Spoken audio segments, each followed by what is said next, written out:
When I was given the position, I started researching apes from a physiological point of view. I needed to understand the difference between the skeletal and muscular system of the ape, and then behavioral, watching a lot of documentaries, and then obviously going to the zoo and doing hours and hours of observation, taking in the rhythm of the ape, its movement, its limitations, its advantages, its qualities of observation, its simplicity, its reactive qualities and all that.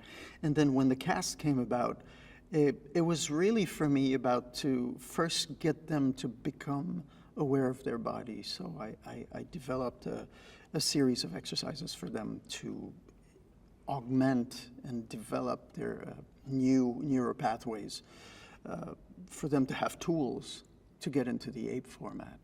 And so after that, it was really workshopping. It was improvising, a lot of improvisations, eventually leading to a point where once they mastered the body format and everything, to actually get the actor's personality to come into that format, to come into the ape personality, which is something that just requires observation and generosity of yourself on the part of the actors.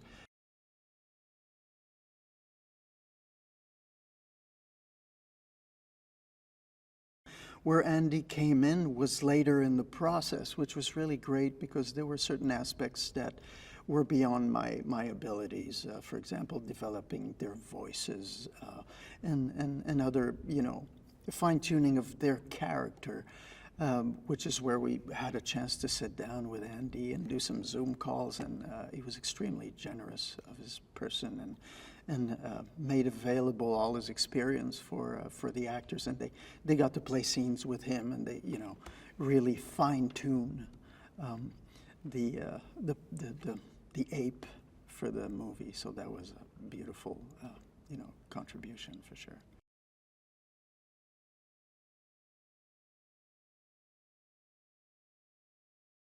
Wes is obviously an accomplished graphic artist, illustrator.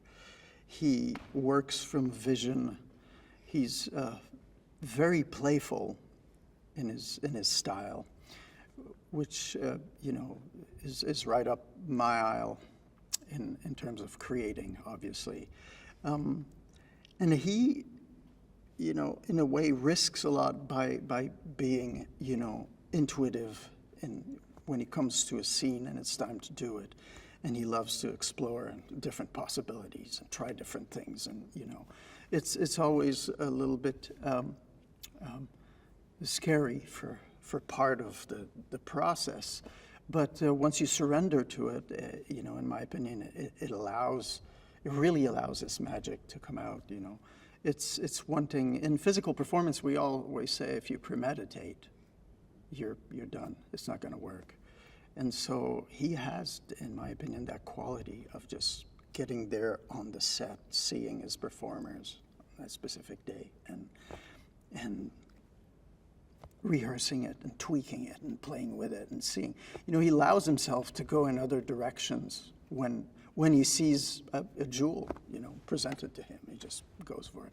I think it's pretty fantastic as a quality for a director. And he's really a visionary. He just, you can tell he's intuitive and driven by insight, when he comes on set and starts working with the actors.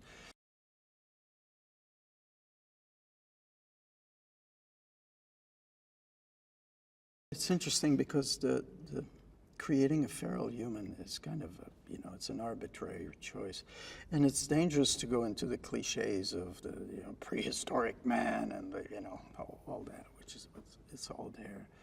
And so since we're playing with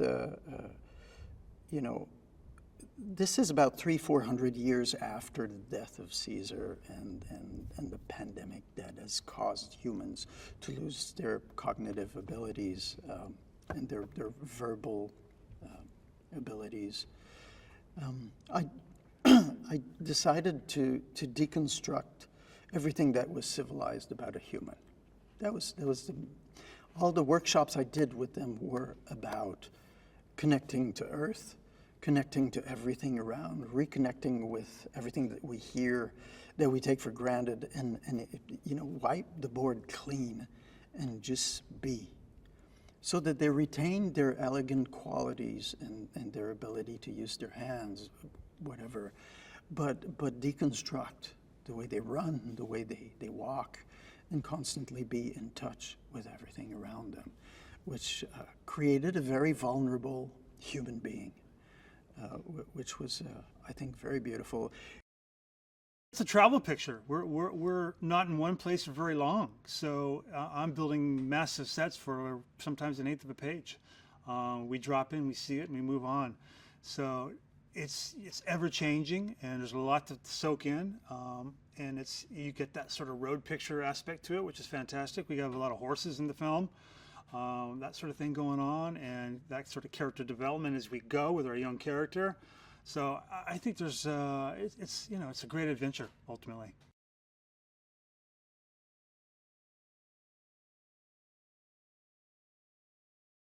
The Eagle's Nest, which is where we first find our elders in the Eagle Clan village, and we basically built a nest inside of a high tension cable tower, and basically nestled all the sticks within it and everything like that.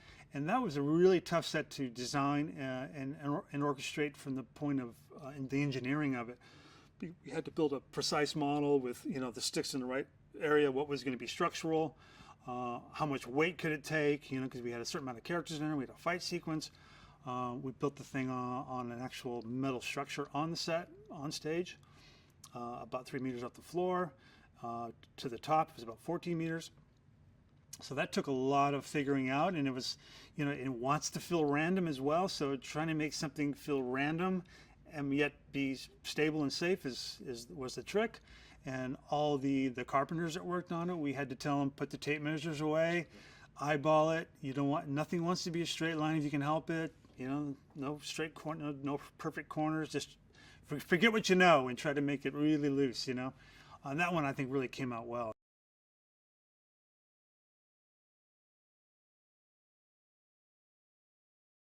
As part of the Eagle Clan's sort of location, we found this sort of first time ever shot, which is, you're always looking for.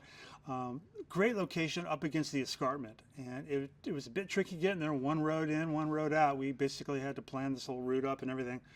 But we found this great farm up against this escarpment, which when we built our towers, any wide shots, you could see the sort of the escarpment edge and everything. It just felt magical. So we have both our whole village there, which was built around the towers at the base level. We built that whole thing. We built 10 different hut shapes, a garden, fish racks, because that's part of what they do. And as part of they have the eagles sort of fish for them. So they arrive with fish in their talons, and they hang them on racks, and they fillet them and these sort of things. So that whole world had to be told and dressed and shown. Just was a fantastic location. We shot there for about 3-4 weeks, so we got a lot out of it, day and night. And then in the end, when the marauders, the bad guys show up, we have to burn the place down. So we actually did burn some huts, did some controlled fires as well. So it was, it was well-rounded set piece that I think really showed the location well.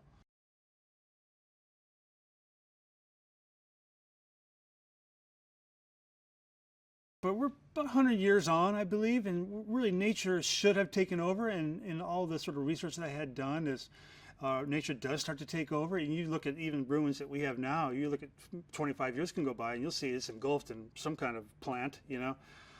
So if you take that a step further, it's taken over, and it's also starting to ruin. It's also taking walls down. Now sometimes you have to do a little creative license there because there's so little left. It's like, what are we looking at?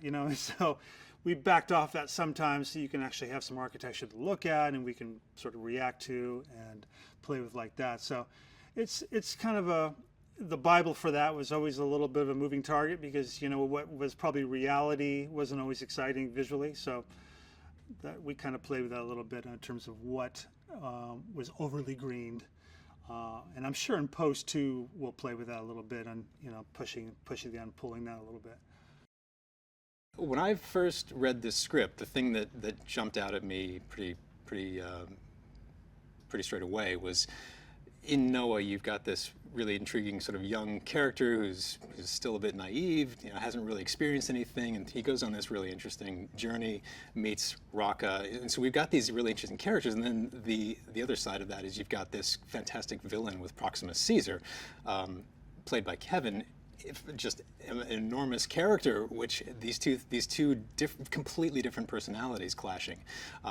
But then that's great. But the thing is, this is all set in this really amazing what-if kind of scenario where now we fast forward hundreds of years after the events of the Caesar trilogy, and you start to kind of we get to imagine, like, what does the planet look like post-humanity? You know, what happens as nature really fully takes over the world, and that is a really fundamentally interesting concept to start exploring just in your head, and then to have to turn that into imagery is a really amazing challenge.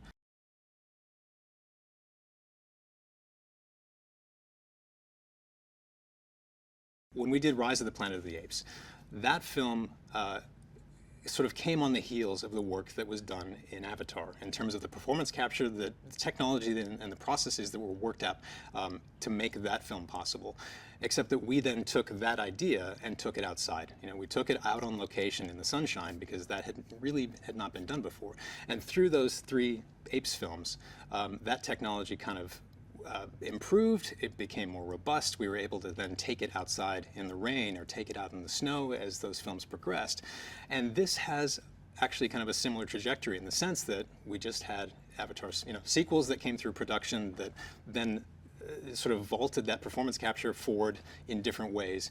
And we're also now benefiting from a lot of the same ideas, but taking them out on location again. You know, so we're not in a stage with our capture sessions.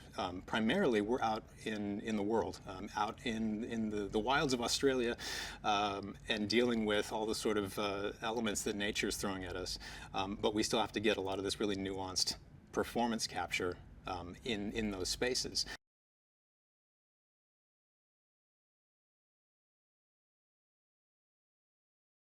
Working with Wes is a kick. Exuberance is the word that comes to mind. I think all through prep on this project, Wes has a very, I think, fantastic visual imagination. And so a pitch through a sequence meeting for the team, you get through that process with Wes very animatedly, kind of, you know, talking through the storyboards, and then he does this, you know, with lots of sound effects. You get through that process, and you've seen the film, you've seen the sequence in your mind. You're like, I want to watch that movie. You know, so it really, I think he's really great at getting everybody jazzed about the project. You know, getting everybody jazzed about what we're about to set out and accomplish together. But he was also, I think, working with Jula, our cinematographer. I mean, this is, I think, his 3rd collaboration with Jula now. The 2 of those guys have quite a shorthand, and so they can communicate with each other very well in terms of what they're trying to set out. And so suddenly, out of no place, now we've got a camera that's going to be swooping in and doing all these complex moves.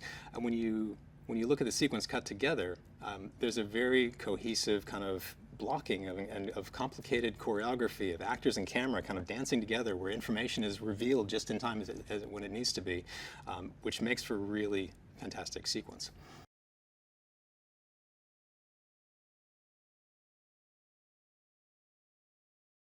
There are a number of nail-biters in this movie, but I think probably among the top of them is the water work that we're going to be into, right? So we've got, you know, one sequence that takes place in and around a river. We've got another sequence that involves a large flood.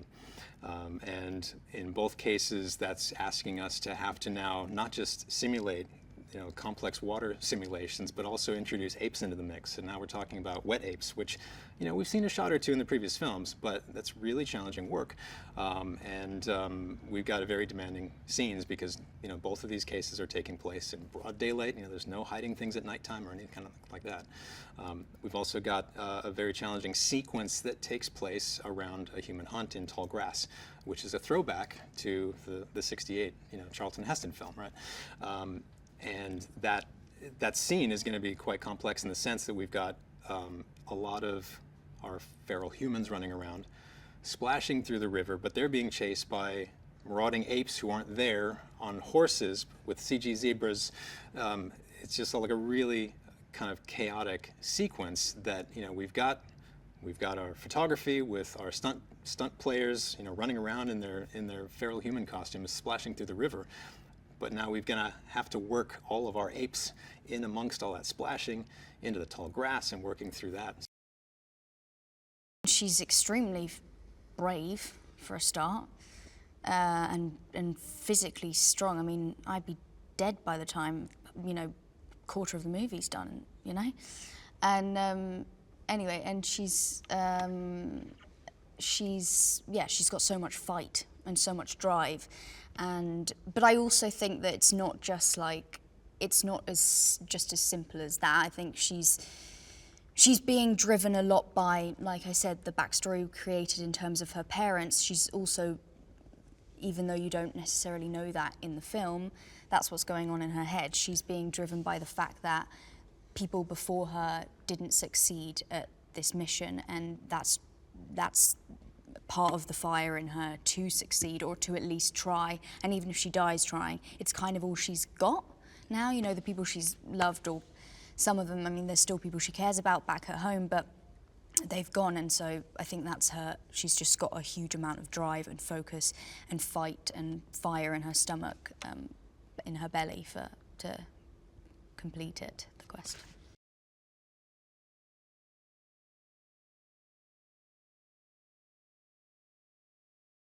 I'm very overprotective about I always say it feels like my character's cheating on me when someone else is, I mean, I understand when someone else is, doing things for me. I understand though, times it has to be done, but in general, I like to be able to kind of do everything. I just think every aspect of a role, like all the physical stuff, the stunt stuff, it's all every part of it is you putting something into me, and also getting something back from that, stunt or that, in terms of it helps you kind of have a sense of what she's kind of going through, doing it yourself. And also I just find it fun. I like the challenges, and I like to be challenged. I like the kind of adrenaline of doing anything like that, and being able to get a shot done when it's a stunt is kind of satisfying, and to see it at the end.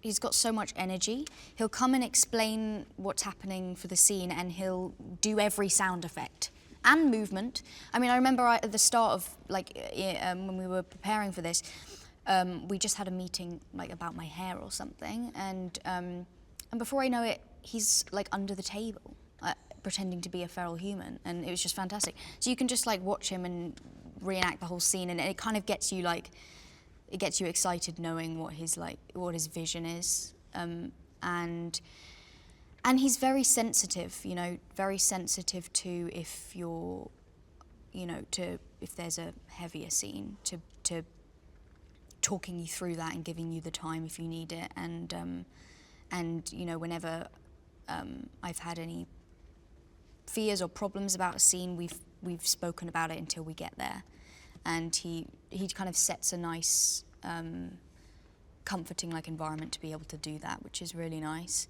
And he's also he's really down the middle. He's got this very technical mind that I find really interesting to watch, but he's also sensitive to the character as well.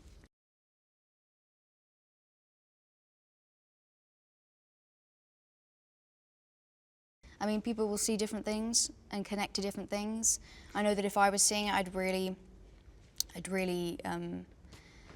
I'd take away from this, you know, this very sweet story that happens between Noah and May. Although there is a lot of other darkness around it, I think it's very sweet, the journey that they go on and learning about each other, and very innocent. There's an innocence they both have, and I really like that. And also, just like I was saying earlier, the fact that you kind of just, you've got to go and speak to people in order to learn about where they come from, in order to like broaden your mindset. And that's kind of exactly what this movie shows, I think. But yeah, take away what you like.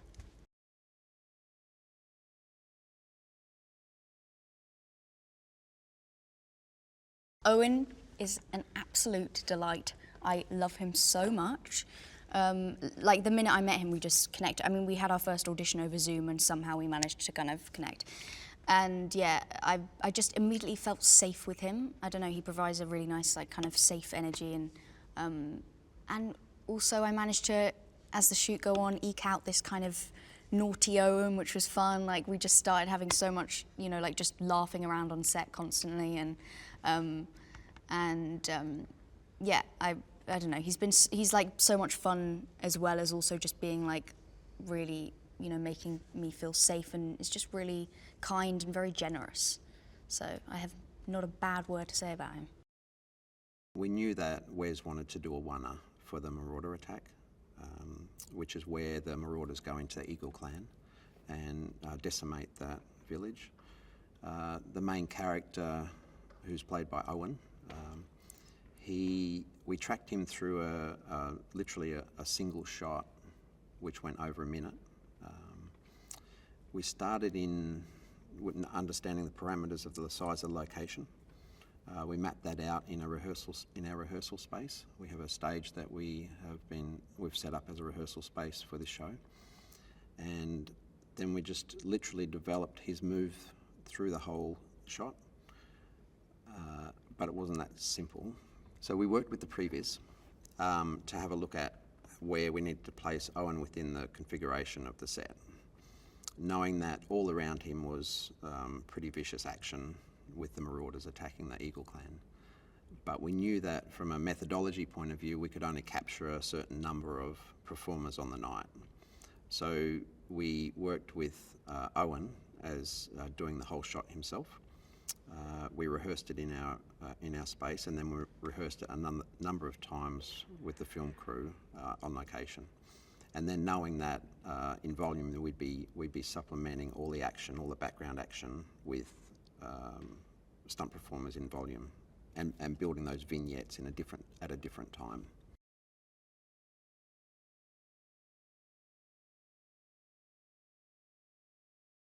Well, if you ever watch Wes, he's a very animated director. Wes could be a stunt performer, I think, or a performer. Even in meetings, he'll get up and act through the action that he's interested in. So quite often I can just pull my phone out and film him in his briefings, and really that's what we know we're going to do. Wes is very thoughtful. He's very considerate of his cast and people in general. One of the things I totally enjoy about Wes is his character, very calm.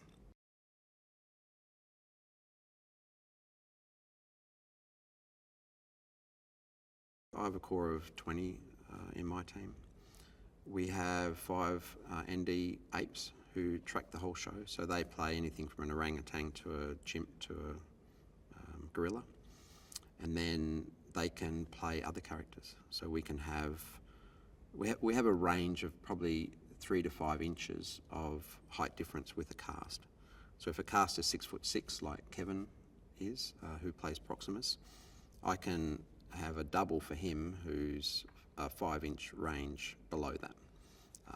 We're trying to keep this a similar physicality, but from a doubling point of view, that gives me enormous scope to have different performers play different cast. So Owen, for instance, might have 2 or 3 doubles, depending on his action and depending on where people are at any time of the show. And then if we need to complement our core, then I get additionals who have been trained in movement with Alain.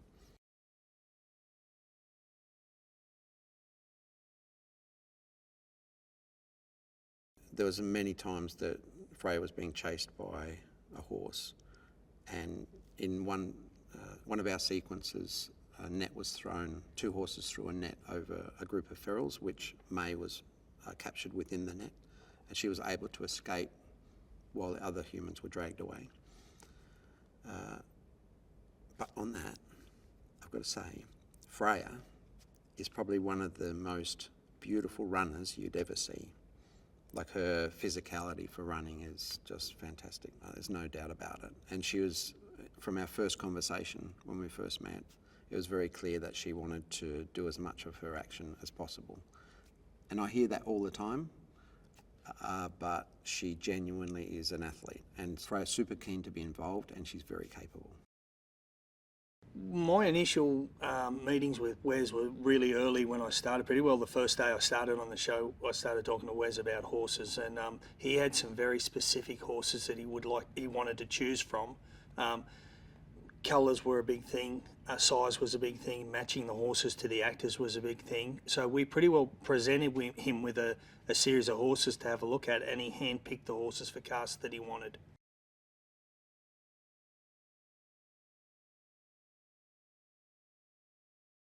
The training we did with the cast was fairly intense. On this show, we had a great opportunity to get the cast were available early, so we were able to get them out to my farm and get them paired up with their horses and start them riding. Quite a few of the cast had never ridden before, so it was a totally start from fresh scenario. And we paired them up with their horses, and then, just slowly worked through in a sort of a boot camp situation where we worked the horses with their cast members on. We started at the ground, taught them the foundations of horsemanship up until the point we got them riding, we got them walking, trotting, cantering safely, and gave the cast an opportunity to really bond with their horse and get to know their horse properly.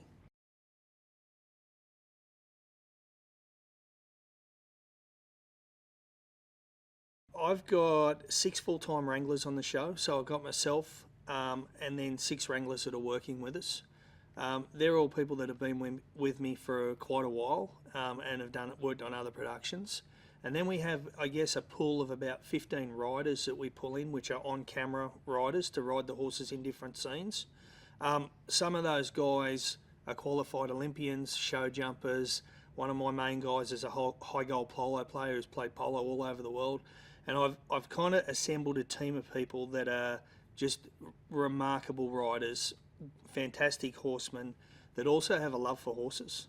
They've got that real love for horses. They want to, not only do they get on camera and perform on those horses, but when they get off camera, they have that genuine love for horses. It makes them appreciate and care for the horses. My initial discussions with Wes and the approach he wanted, to take it on the film is he wanted it to be really real, gritty, and not too stylized in the sense of making it too Hollywood in the sense of making everyone beautiful and pretty. He wasn't afraid of going there with the dirt. Often when you do huge films like this, your dirt still has to be pretty, if that makes sense, and it's not gritty.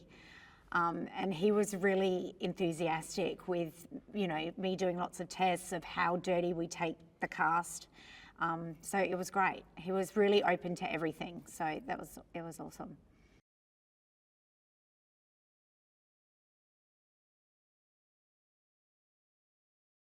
I think the fans resonate with Planet of the Apes and want to keep seeing more is digitally. The technology is astounding that WETA does. I mean, I knew it was a mocap film. I've done dots on faces before, never to this extent. And it's just a whole thing with, you see the avatar kind of what the human looks like as a monkey in really raw form. And of course I know all the concept art and pictures of what the characters will look like or close to when they finish. So I think with fans, it's just like that genre that it just keeps evolving and getting better and better. And the technology of the apes and having the actors, you can actually see the actor within the ape is just astounding. And I think the fans, I mean, true fans love all of that, and I think it'll always have its place.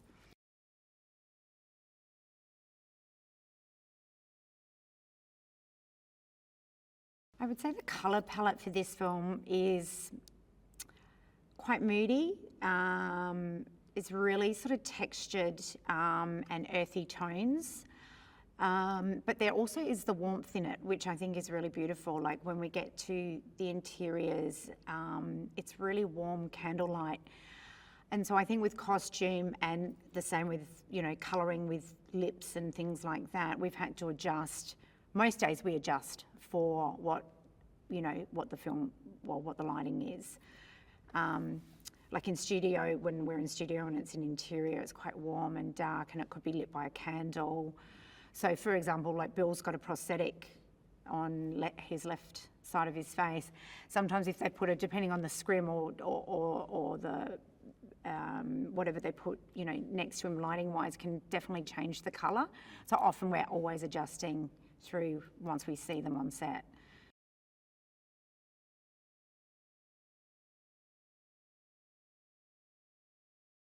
We have really tried to do an environmental approach. Makeup is probably one of the hardest areas to be environmental, I would say, because everything is little packages. So we've tried to buy paraben-free, organic products, cleaning products that are safe for the environment, so that when we're sterilising, we're not trying to put anything down drains that shouldn't really go down a drain. We've done a lot of recycling in the sense of the wigs that we made for ferals. We used a lot of old sort of synthetic wigs, but we re-haired them all with, this is going to sound crazy, but to get the length of the wigs, we had to use wool or nylon, or if you think of like knitting thread, because we wanted some of the wigs to hit the ground, but then they were way too heavy if we made them out of hair. So we wanted them sort of to look a bit dreadlocked. So we literally went round to all the op shops, to all the recycle places to get all their offcuts of balls of wool that we've used and turned into all the, mainly most of the feral wigs, along with clay and mud and, you know, all the other things, just so we got a really good different lot of textures. So that was pretty great, actually, to be able to recycle. Well, I think the first thing is Wes Ball.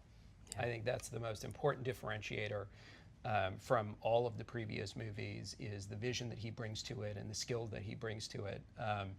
He has such a strong sense of story and character, but he also brings this sort of technical knowledge that allows him to really expand the canvas of the movie and to really take advantage of that technology, not just for the whiz-bang factor, but to use it to get deeper into the emotional content of the characters. And I think that's what's really going to set this film apart.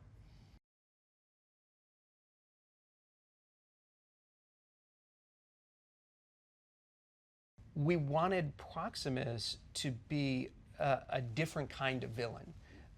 He's the big bad guy. We are scared of what he does. He's intimidating. He's all of those things.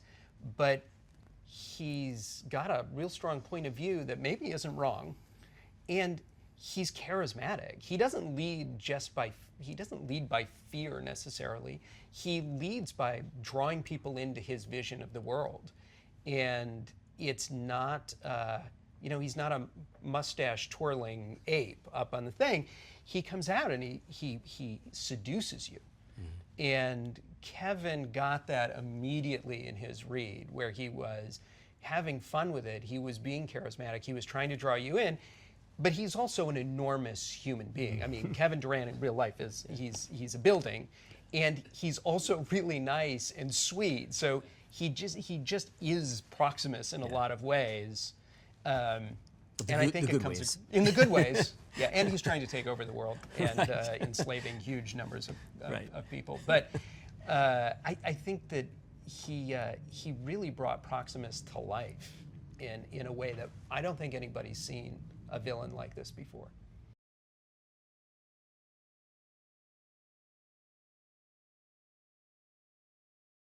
One of the best things that we did in preparing for the movie is we hired Alain Gauthier, who created Cavalier. He's out of the Cirque du Soleil, and he's a tremendous creative force. He put together a training program for our actors to really learn how to be apes, how to embody the physicality, how to lose their humanness and embrace their apeness. And I think that it's truly what's allowed our actors to deliver the performances that they have, not just in terms of being apes, but in terms of not having to think about the physicality so that they could concentrate on the character and the inner life that they have. One of the other benefits that it had was they spent all of this time training together before we started shooting. So our sort of trio of friends started the movie. They were legitimately friends. Right. They had that energy, and they brought that energy to the first weeks of shooting, and I think we all sat around and commented on it like, oh, we want to see this group of people together because they had that energy.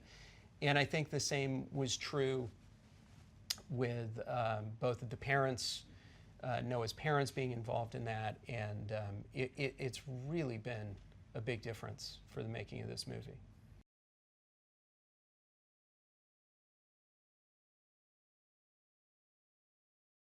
Seeing apes do human things is a fascinating thing to watch. And seeing ape societies develop, and will they make the same mistakes that we made, that's another fascinating thing to kind of track. Right? I mean, yeah, I think one of the things that's so interesting about science fiction in general is it allows you to look at yourself and the present day through a prism. It allows you to put it in the future, put it in space, have monkeys say it.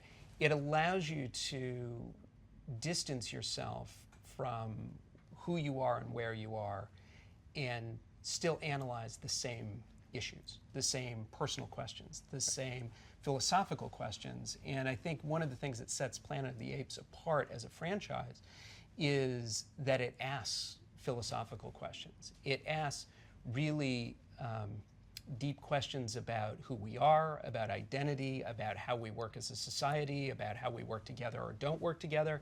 And it does it as part of a big entertainment.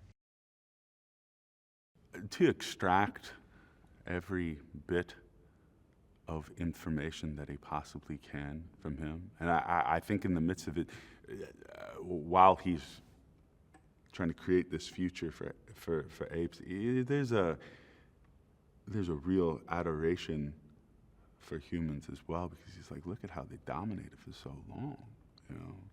Like, I mean, he's learning about the history of Homo sapiens going back to when there were 7 different species of humans. This stuff isn't in the script, this is just me. Why did Homo sapiens come out on top?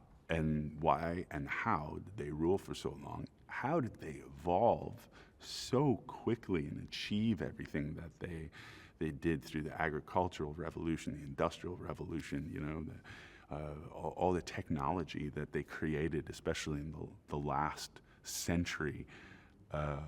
You know, he's incredibly inspired by that. So he does have a love for it. You know, I wouldn't be surprised if, you know, he's off working with paints too, and like trying to figure out how to be as elevated as possible.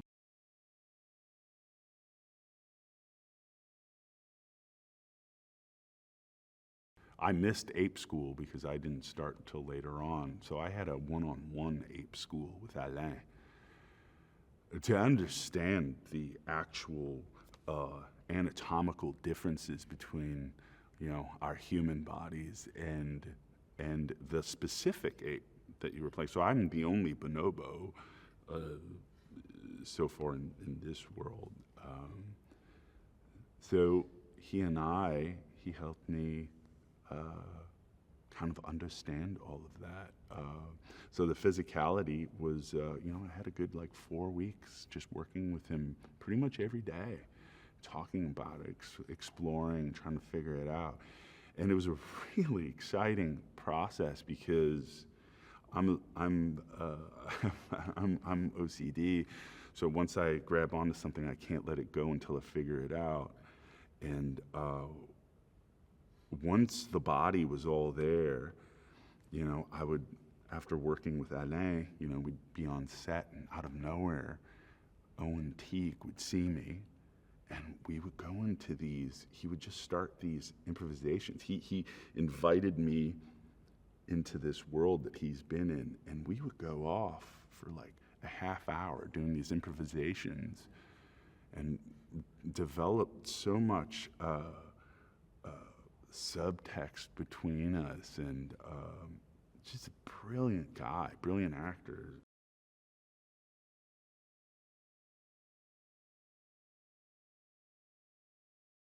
He's so wonderfully collaborative. You know, he and you know, Jason and Joe, like the way that they set it up for us to have this training, and then when we come in and we're these apes, then he gets to he guides us very gently. He knows exactly what he wants. He's very playful. He allows for, you know, like if we're feeling something, you know, to go with it. And you know, sometimes some of the greatest gold is mined from some of these little pieces. You know, it's just it's a really wonderful collaborative experience. And like from the beginning, when he was first telling me about the world and everything, he has been obsessively in this world so much longer than us, and so it's wonderful to have his perspective and that guidance. Yeah, it's been amazing.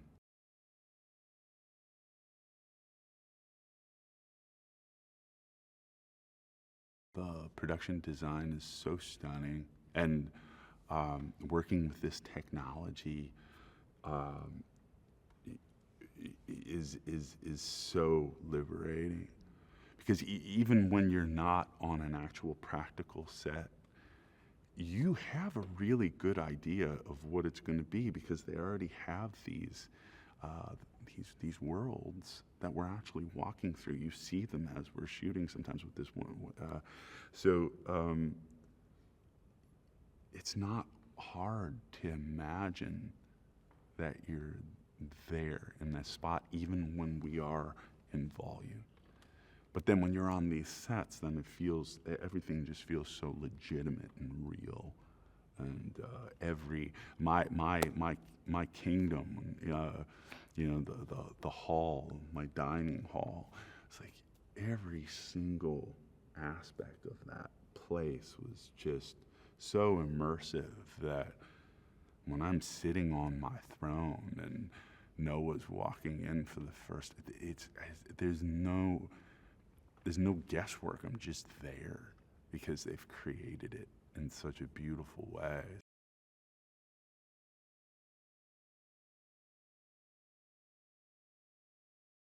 Well, first off, I just hope that we can just, you know, provide the ultimate escapism for them. But then when they leave the theater, you know, that it makes them really think.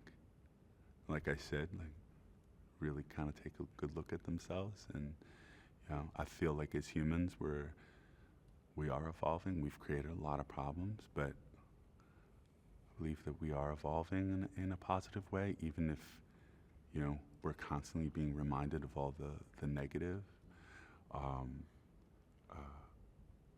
Hopefully this film just reminds us to continue on a path where we can be more honest about the reflection we see in the mirror and the imprint that we're leaving on our planet.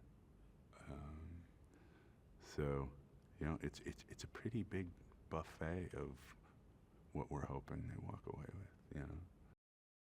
It starts off in a sort of naive sense. The stakes are like stealing mangoes, fighting over which egg you get to get, like spying on the elders. And so there's a really sort of juvenile essence to it. And they're definitely, like, we're called the trio, not in the script, but just in essence. And like the crew will look at us and say, here comes the trio. So we have that in real life as well as in characters, which I love. And then as the stakes get higher, you know when you're put in a position of like danger or sort of truth comes out, and so you discover that there's a connection between Noah and Soona, and Anaya's always like, what about me? Because he's dealing with being a third wheel at the end. But yeah, we have a really strong bond, and I like to say that if one of us goes down, we all go down together.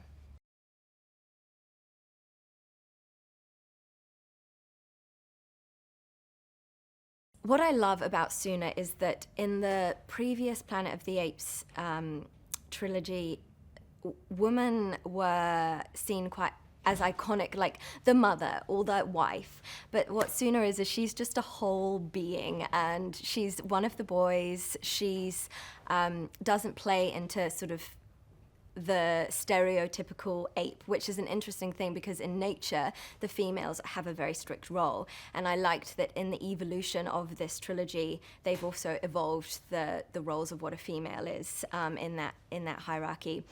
And so she's a beautiful mix of being sort of tomboy, sturdy, grounded. She needs to fight for what she wants because otherwise the boys overtake. But she's also got a very feminine, delicate, sort of sensitive side. I think she thinks of Anaya as a little brother, so she's quite protective over him. But she's also really cheeky. Like if she wants a mango from one of the elders, she's not going to go and get the mango. She's going to sort of play a game with Anaya. He's going to go and get the mango. She'll be eating the mango, and Anaya will be getting a little slap on the wrist. So she's very intelligent and socially aware, and she, in the same way when you're in high school and you kind of have this crush on one of your boyfriends, but you don't know what it is, it's just a tingling. That tingling is very much alive for Noah and Soona, and it sort of develops as the stakes get higher and she realizes that she doesn't want to lose him and what that means for her.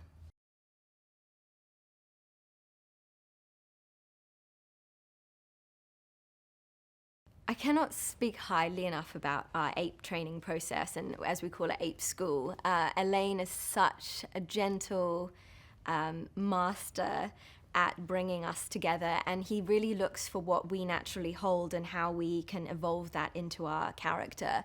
So we started the first day, I cried, Noah got put under the spotlight and made feel really uncomfortable. Sass cried. You know, it was very intense, and we were like, oh my gosh, what is this? Take me back to drama school days. But what that did is it broke the bubble, and we created such a strong trust with all of us, and that just kept evolving.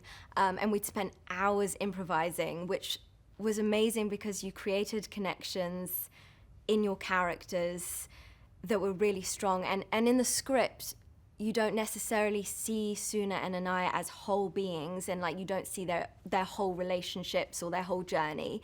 And so what we got to do was explore that through improvisation, so that we held that energy and those experiences in our body. And yeah, we became really, really close. And Alain then learnt our physical vocabulary, so he's with us on set every single day, so he knows where we sit, what we're trying to achieve, which is amazing to have a compass. He's like our compass on set.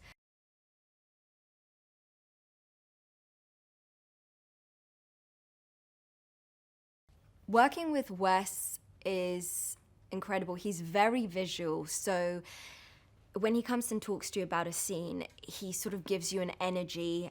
He describes the essence of what that scene is trying to achieve, which is really useful, I found, actually. And also, he's such a collaborator, so he's got a team around him, like the producers, Joe and Jason, who are incredible. They're on set with us every single day, and there's a real trust of us doing this together. So if we rework a scene or have a question about a dynamic, they're often involved in the conversation, which is amazing because, you know, there's no ego. We're just all trying to make the best film we can, and I really respect Wes for that.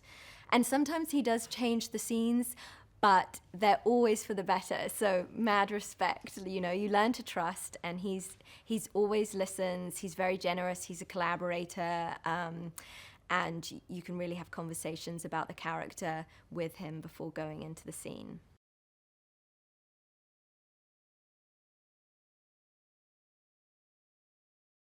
When I came into this project, I thought we'd all be in studio and for the whole shoot, and much to my joy, we're actually on location a lot, and there's much less blue screen than you'd think. Dan, who I know Wes has worked with before, builds the most insane sets. There was one day that I came and I did I was just doing a small scene, and I was like, how did you find this ruin in the forest? As though they'd just found it in location. And Wes looked at me and said, no, this is built. And so then we'd play a game when we go to sets like up in Eagle Clan, Yellow Rock Eagle Clan, where we'd try and guess if a rock was real or not. And you would be surprised how hard it is to spot a real rock. But honestly, yeah, the sets are amazing, and it's quite confronting going into the studio afterwards, because it's just you in this big box and there's no disguise. It's very vulnerable compared to being on location, where you've got, you know, you can see the nests, you've got this incredible structure, there's a lot more sort of ethos and atmosphere to a scene comparatively. So Dan has done an incredible job with the sets. They're really beautiful and epic. Koro is the master of birds. He also happens to be the father of our protagonist, Noah, portrayed by the inimitable Owen Teague. And we meet them at a very poignant moment in their respective trajectories. My boy is coming of age. We are witnessing the bonding ceremony. Now, I hope not to divulge too much about that, but I think for humans it would be closely associated to a rite of passage. You know, there's a transition that happens, and I think perhaps the veil of innocence is lifted. So, whereas I love my boy, I'm also pondering, like, can I not maybe hold on to his childhood for a second longer, you know? Because now the story of ourselves are going to be told. They're going to have perhaps knowledge about origin, and maybe try to shield him from, let's say, the darker side of what we as a species are capable of.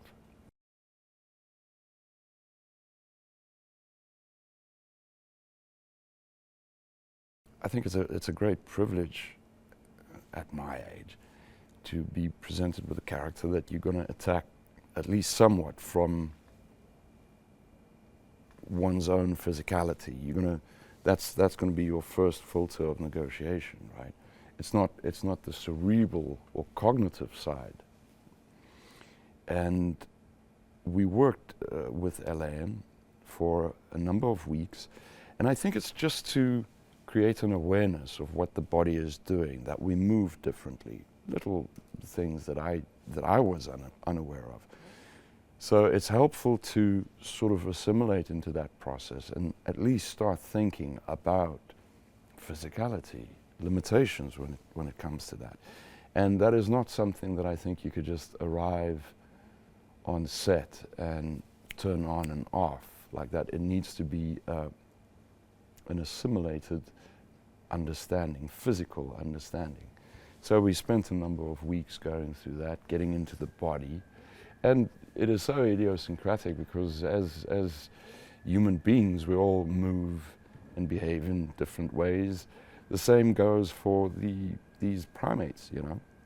They move in their own peculiar ways, and it's trying to find that so that it comes from a lived-in experience as opposed to something that you necessarily have to think about, you know.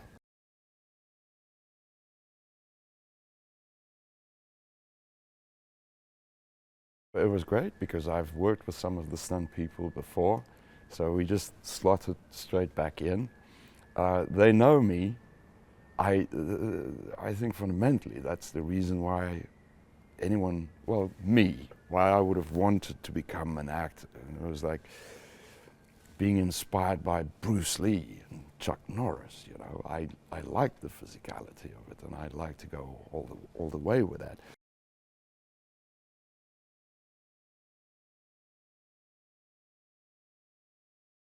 Well, specifically, I know that the legacy of Caesar is something that we do pay attention to, and how a particular stance could be misconstrued either in a malicious or a benevolent way.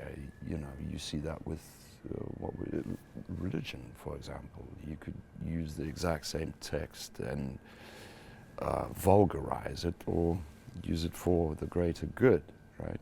So there's some of that, but I think the delivery in and of itself certainly is homage, is it not? That's what I said a moment ago. We, as a bunch of creatives, get to try our hand in this time, this zeitgeist, at continuing that legacy. Right? So I think it is in and of itself a homage. They're the spiritual core of the film, and that's another important thing for Noah, because that's another big part of his journey. And his dad is called the Master of Birds, Koro. He's the Master of Birds, and he basically he's in charge of the eagles and the ceremonies that go along with the eagles. And Noah doesn't really understand any of that yet. And because he can't, because in order for him to understand that, he has to go out. He has to see what's in the valley beyond. He has to learn about how the world works, and by the end of the movie, he's kind of fed his spiritual side with what he needs in order to be ready to have a relationship with an eagle.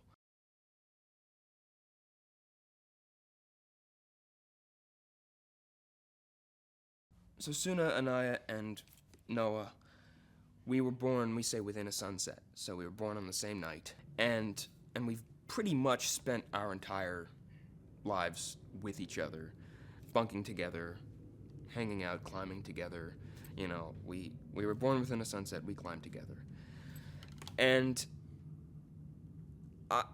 that was sort of the way in for me with Noah, was these improvisations with Travis and Lydia, who play those characters, where we really found this dynamic that was completely organic, which was the coolest process for finding a character that I've ever been through, because it was just like, you just do it. Like, it was just impulse. And they both of them, we all have very specific traits and like kind of physical bodies that Alain helped us find. And we kind of have a system going of like who's, who does what and who says what. Yeah, it's my favorite aspect of the film, I think, because, partly because those two are so much fun to work with, but also because our scenes together are like, that's when Noah's not going through emotional turmoil. Is when he's with his friends.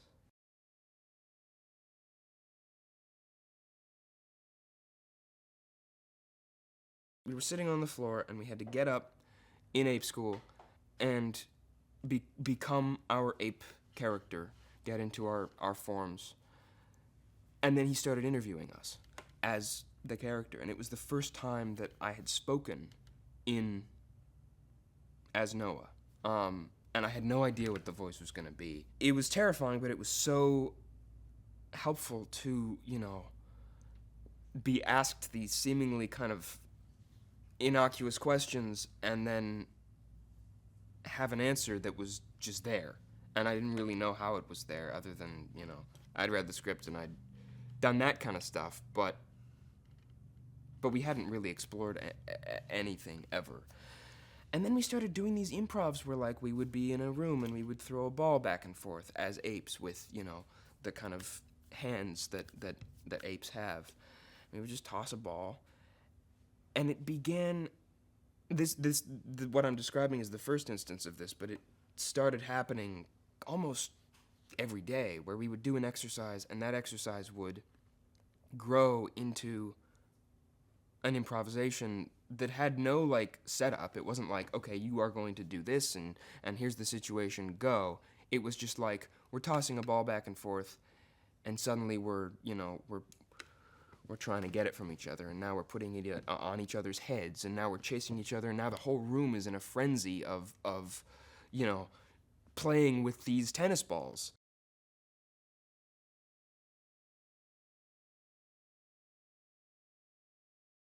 I have a really complicated relationship with her because she's smart and she's on a mission like I am, and I think she's alone. I think that she's lost everything, and so we kind of bond over this shared aloneness, which then, of course, again, turns out to be a complete lie. But we really, in the middle of the film, we really kind of developed this friendship that is totally unexpected to me because she's a Echo, and Echoes suck, which of course is then all shattered because she just lies all the time. But we still have to work together, which is interesting later on in the film because I can't trust her, but I have to be with her.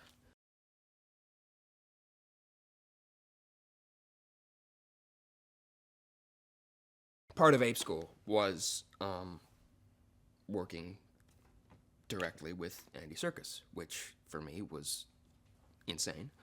I think it's the only time I've ever been truly starstruck. I think the first time we met on Zoom, he thought I was a little, like, you know, strange because I just, like, forgot how to function as a person. But he was so, of course, he was so brilliantly helpful in helping us, you know, find our characters and helping us tweak our characters and look at how the technology works with what we're doing. And so we had these sessions with him where we would do stuff in volume, where we would look at the avatars on the screen and, like, tweak things. But beyond that, he was kind of instrumental in us creating this world for ourselves of, you know, where this planet of apes is now. We would have these long discussions with him about our characters and our backstories and who we are and what our society is, and he would ask these questions. And, like, we all, you know, all of us apes kind of looked at each other afterwards being like, wow, no wonder he's you know, who he is, because he's asking things that none of us even thought of. He said that he wanted people to love Raka. Like, and I'm like, oh man, that's a lot to ask. I mean, you want to be lovable, but you don't want that to be in the back of your mind of, oh, I'm going to do this so people will love me. So it was a matter of, you know, understanding the world and understanding my place in the world. And, you know, he talked about how he wanted Raka to be, you know, this particular kind of voice. So I kind of divided it up in threes, you know, like the world of the Eagle clan, which is somewhat libertarian or somewhat, like, innocent and somewhat just sort of nuclear, confined. And then the world of Raka and his order, which is the connective bridge to the world of Caesar and his doctrines and his beliefs about, you know, apes and humans, you know, living together, even though they're a bit skewed. It's a lot of questions. Like, can Raka read? Can he still? But he's a voice of reason. He's a voice of sort of mysticism and spirituality. He's a voice of. He's kind of like an archaeologist, you know. And he's very much interested in the harmony, even though he's never really experienced it, of humans and apes.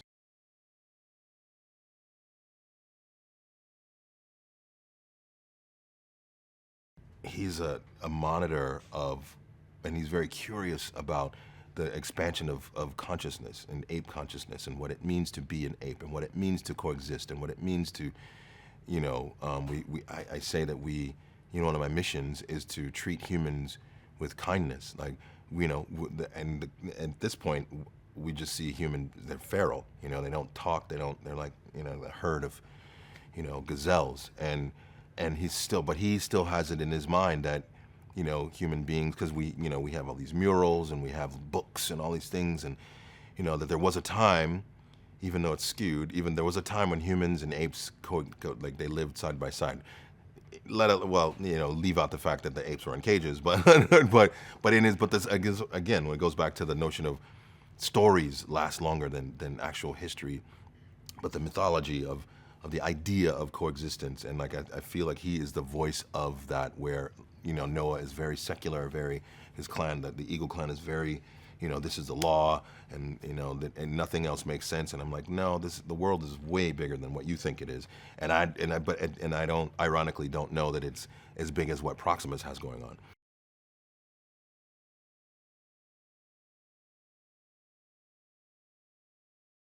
You know, this particular kind of mocap, because it's mocap ape, like we're embodying, you know, apes, and it's very easy to slip back into, you know, being a human being. And so the trick is always to try to, you know, even keeping your hands, you know, with the extensions, or just like, you know, like your legs squatted and your feet out, and knowing that they have like these feet that look like this. And that's the tricky business. And thank goodness we had Alain there to just keep us, remind us each, you know, like, pay attention to this, watch your, you know, like, don't step too wide. But, you know, the mocap, and because, you know, and this is the last thing I'll say about this is ultimately I just had to trust, you know, the team. I had to trust, you know, the Wes, ultimately, like, that he's getting what he wants, because I have no real way of knowing. I'm going to be just as surprised as everybody else when the movie comes out and see what it looks like.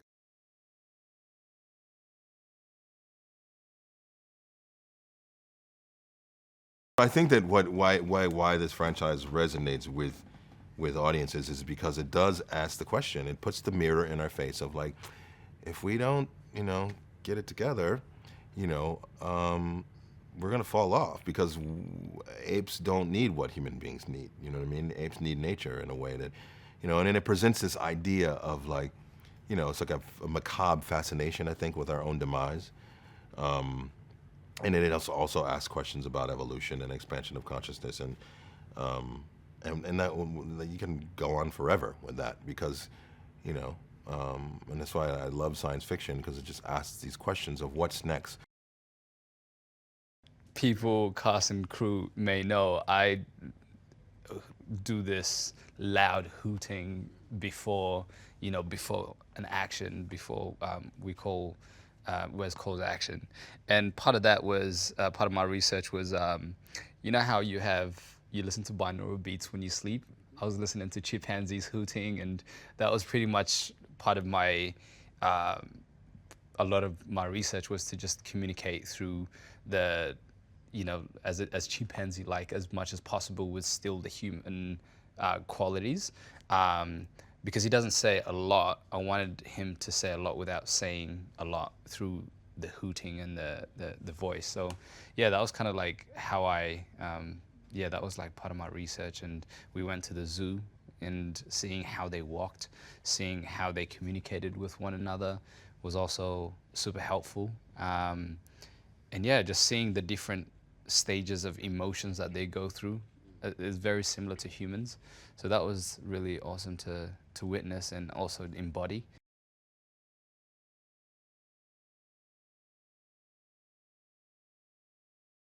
The relationship between Lightning and Proximus Caesar is quite consistent throughout the film, because in the chimpanzee world, once you bend your head and once there's a leader, you always have to follow that leader. Unless you challenge that leader, then, you know, if you lose, then you lose. But if you win, then you become the alpha.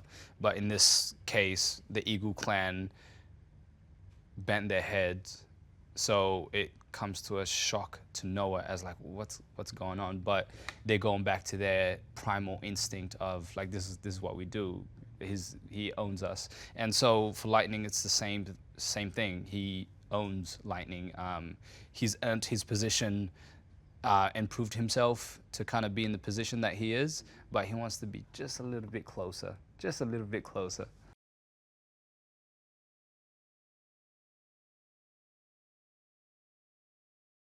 I've ridden donkeys, but I've never ridden horses because of where I grew up. But it was just the most exhilarating thing to learn a new skill in the farm, and it was a life lesson for me as well, where it showed me through consistency, just putting in little 1 hour a day, 2 hours a day. Through consistency, you get good at something, so anything you practice, you get good at.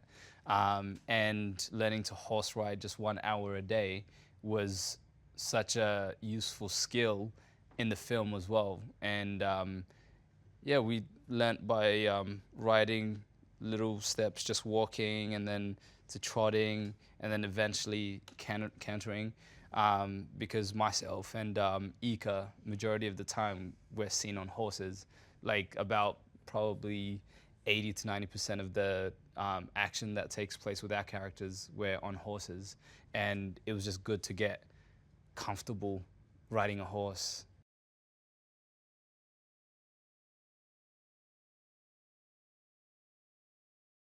His directing style is awesome because he just gets into the zone, and when he does, he's like, all right, so I'm gonna get the camera from here, you're gonna stand right there, and we're gonna get a shot from here, it's gonna look awesome, I'm gonna make you look awesome. And it's just like, can you just do that film instead? Can you play that character? Because like, I prefer watching you, like if he was to do a one-man show, I would definitely, like, he would have like, yeah, all seats would be sold out because he's just so good. He's got a unique style where, some directors you have that are great at visuals but don't know how to communicate with the actor. And then some directors are just great actors-directors and, they neglect the visuals. And he's great at marrying both, where he knows exactly what he wants and he knows exactly the shot, the view, and even performance level as well, like the intensity. And yeah, and his energy is really what just makes you go like, yeah, I'll do anything for you, because you just trust him, he proves himself that he can be trusted, he can be, that he's not gonna make you look bad, so he's definitely a very unique director that it's, yeah, like once in a lifetime. Ape Camp was some of the best weeks highlight of my acting career, to have that time to bond with cast and with Ape and with movement and building from stripping back the human and building the primal has just been, oh my gosh, that time to have that has been such a gift. I am in awe of the ape world, and then getting to get the whole, don't have to worry about what this looks like. It's all about the dots, and it's all about WETA, and it's all about motion and really raw connection that we don't do as humans. We're always covering and masking and protecting. So to really feel things and really connect, it's just, yeah, what a gift.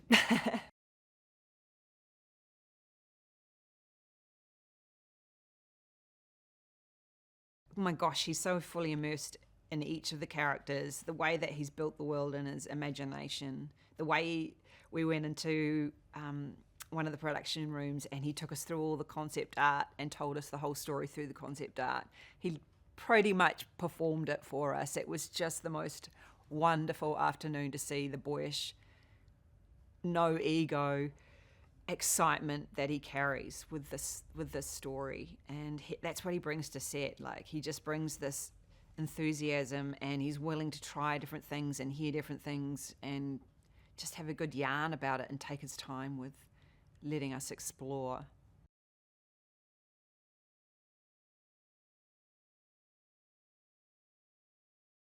I think one of the highlights, which is so rare, is rehearsal time, and especially obviously because we're going from human into ape form and character and finding a specific character. Those 7 weeks of coming in as strangers, and I remember the photo we took of first day, and we're all standing there going, remember this moment, to where we got to. Just Alain was incredible in his guardianship of us, his stewardship, and as a coach and as a mentor.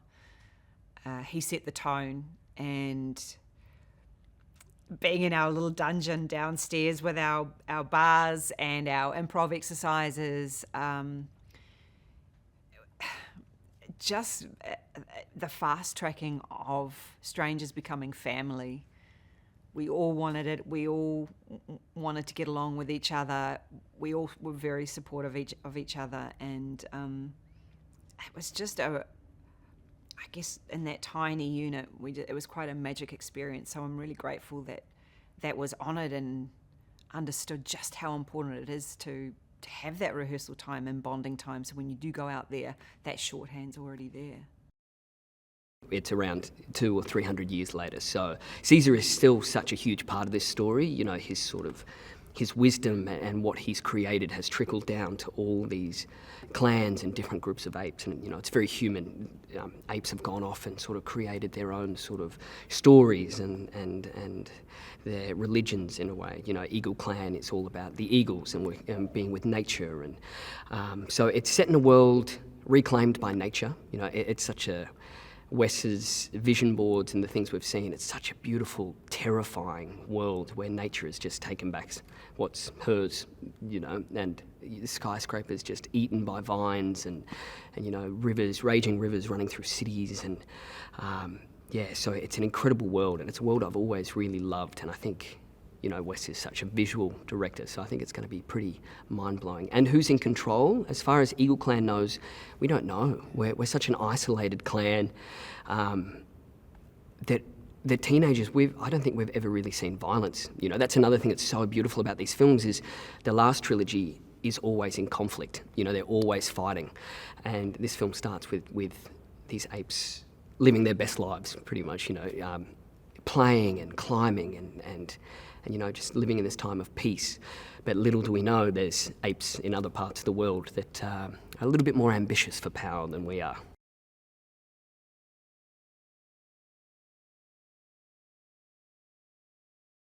The beautiful thing about Noah, Soona and Anaya is they kind of complement each other. They each kind of give the others what they don't have, you know. So Noah is so intelligent, but he can be, you know, get stuck in his own head because he's so intelligent. He questions so much and can be quite introverted. So then me and Soona pull him out of himself. And Soona's so grounded and so strong, and you know, she's the one in the group that you feel safe with.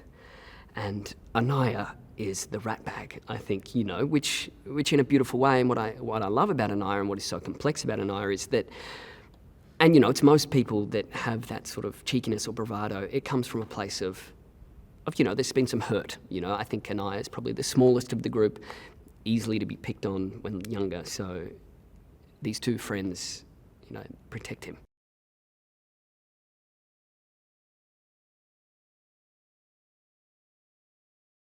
You know, it was such a genius move to have 6 weeks of ape school that we all did together, and you know, it's obviously very necessary, but a byproduct from that, which I didn't realise, was just how close we would all get. You know, and it's you know, acting can be such a confronting and such a vulnerable thing as it is. You know, you're delving into these emotions in front of hundreds of people that, you know, over a course of the shoot you'll get to know, but to begin with, you know, so the trust that we developed in the rehearsal space, we took onto set, and you know, within the first couple of weeks, we you know, got the feedback from the studio that they were really happy with the relationships, and that the kind of friendship and the joy was translating, which is so important. And it's the same with other, you know, I don't cross paths too much with Peter, who plays Raka, or you know, fleeting moments with Lightning, and but just the trust that we've all developed, it's helped so much, and the shoot changes so rapidly because of the amazing locations, because of the weather, because of, Wes always has this brilliant story in his mind that, we don't kind of get privy to and sometimes until we rock up. So there's a lot happening on the fly, and just to know that the people you're working with, the people you're looking at, no matter what choice you make or what happens, will have your back. So it's a really wonderful relationship, the three teams, and it's just been such a joy to play with.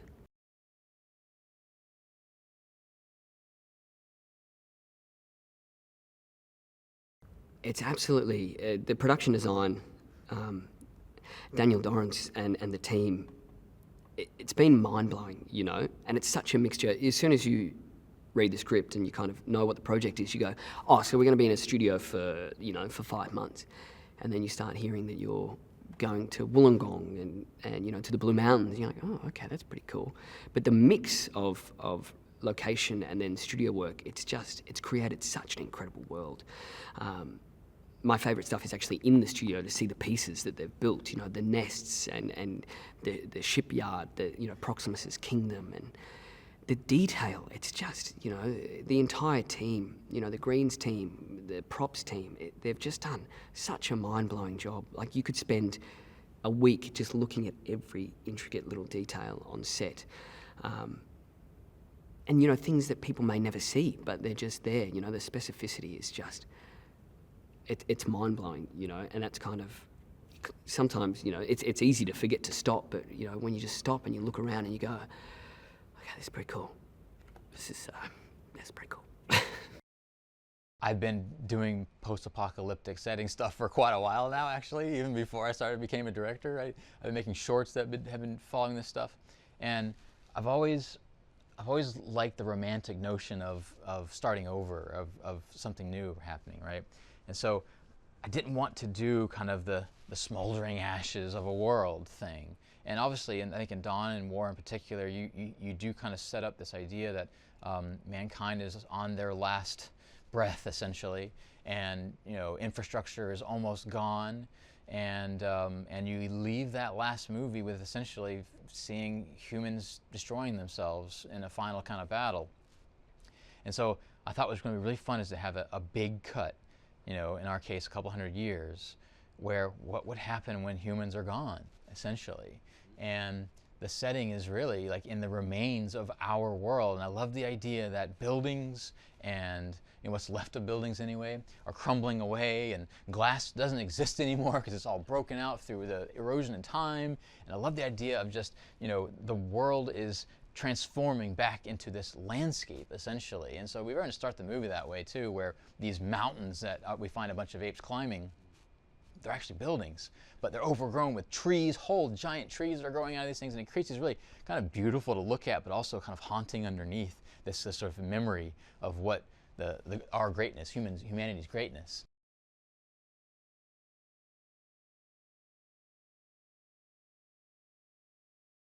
It's probably the first or second audition tape I saw was Owen Teague.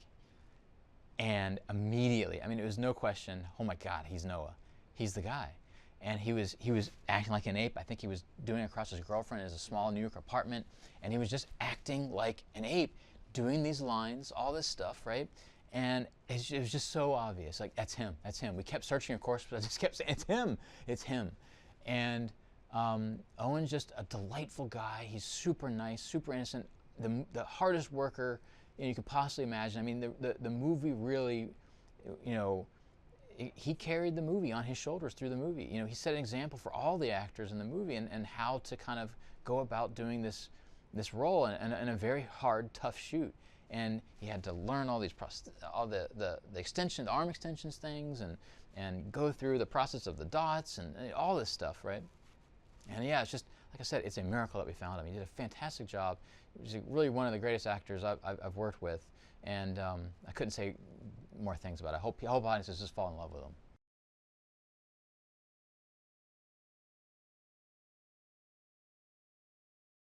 I have been so lucky, for whatever reason, to find sort of a lot of young kind of cast people that just click, that just create some kind of chemistry thing. And that thing showed, not only does it make just working easier because everyone likes each other, it's fun, they take care of each other, they support each other, you know, and they bring out the best in each other. That's on set during the kind of brutal kind of, you know, production period of things. But I also think that camaraderie, which is so important for our Soona and Anaya and Noah as characters of Travis and Lydia and Owen, how they connect and truly do, like, you know, I think see each other as like family members essentially. It shows up in the movie. It's just this little unidentifiable magical thing, that chemistry that just shows up on screen, that these characters really care about each other.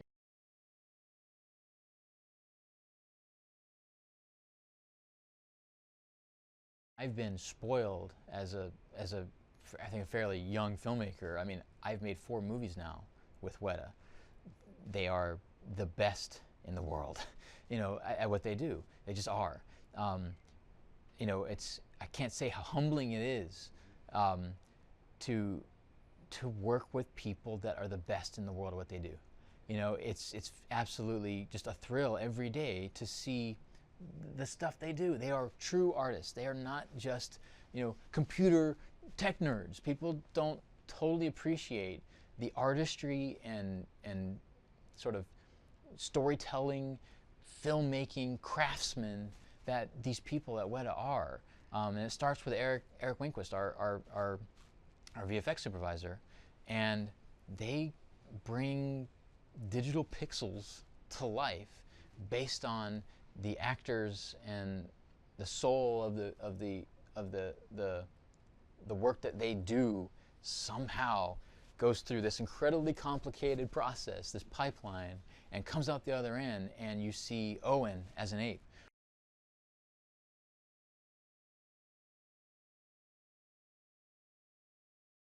I thought it would be a mistake to just do a part 4, to try to somehow just do another one and essentially fail at doing that, because it will just diminish sort of what was there before. And I think the fact that we took this leap forward to kind of do our own thing, but still stay true and honored to not just the previous trilogy, but all the movies that have come before us, I hope people will appreciate that we try to do our own thing, but still, you know, honored what came before, and that we still kind of fit into the world. And that's been kind of our challenge, I think, is to walk that line of to be original and entertaining and new, but still feel like we fit into the big puzzle, the big tapestry of these movies.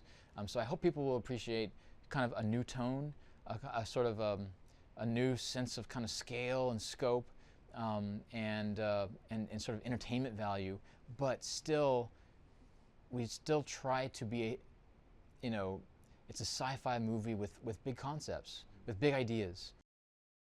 The character is at once a captive and the consigliere to the head ape. So he's in a bind. And when May comes along, it threatens his existence, really, because he's been wounded, he's of a certain age, and he's living the good life.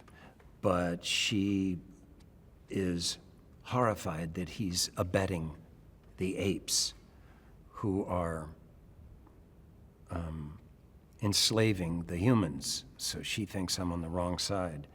So Wes and I talked about that bind, and he gave me something which is great, that in the future there are other scripts that are in some form of that it's not good for the humans. And what's good about that for me is that my argument that I have with May, I'm right. My argument is this could be a good life. Let's ride the horse in the direction it's going. She wants to start a war, start a revolution, and a lot of people are going to die. And I'm pretty sure she's going to lose. All the humans are going to lose.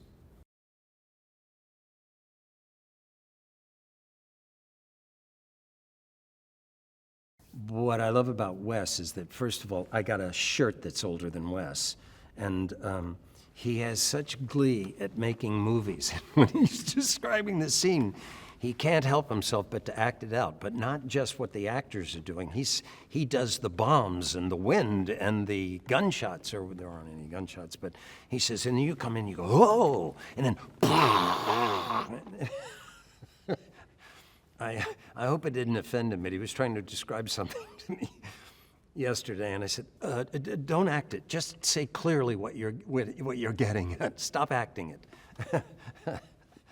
But he really loves what he's doing. He's got a magnificent sense of the camera. He and Julia are doing some fabulous work. I've seen the monitor. And the sets, as I said, are just stunning, and they're using them really well. And the whole camera department, it's really good. And Wes is not a screamer. He doesn't get upset. He figures go-arounds. He's a joy to be on set with. And he's not pulling his hair out. He seems to be having fun.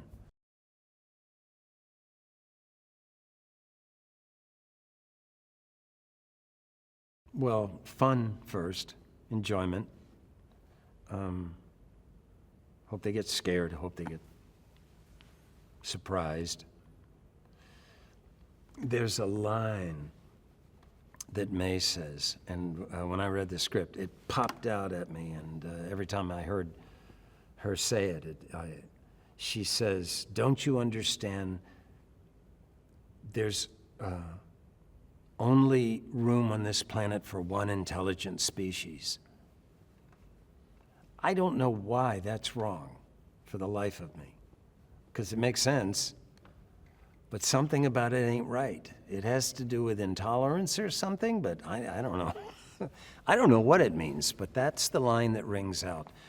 And the reason I bring it up is that to see humans lose everything, it sort of brings the problems that we're facing right now in a new relief, a new vision on it to fantasize what the future will hold.